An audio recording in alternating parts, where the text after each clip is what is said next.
Ayan mga ka-friendship, ituloan ko yung buko kasi isa sa mga friend ko ang nagpayo na mabisa daw itong gamot sa mga may UTI kasi yung anak ko sinumbong po siya ng UTI since Sunday pa hanggang ngayon pabalik-balik po yung lagnat niya. Kaya ayan, payo sa akin, magpakulo daw po ng buko at yan babalatan lang siya tapos yung nasa unahan, yung sa ibabaw, hayaan lang siya. Tapos kapag kumulo na, yan, kunin na daw yung yung nasa ibabaw, yung takip na yan, kunin na para makuha yung sabaw sa loob. Ito. Aalisin niya. Yan.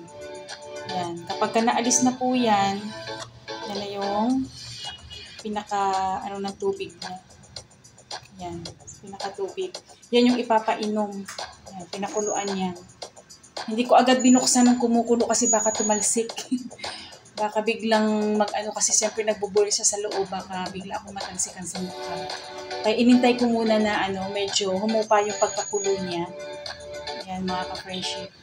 Nakakuha tayo ng idea kung paano gagamutin ang UTI na hindi na kailangang painumin ng antibiotic. Kasi madami na siyang antibiotic na nainom pero on and off pa rin talaga ang kanyang lagnat Kaya sinunod ko na yung payo ng isang kaibigan.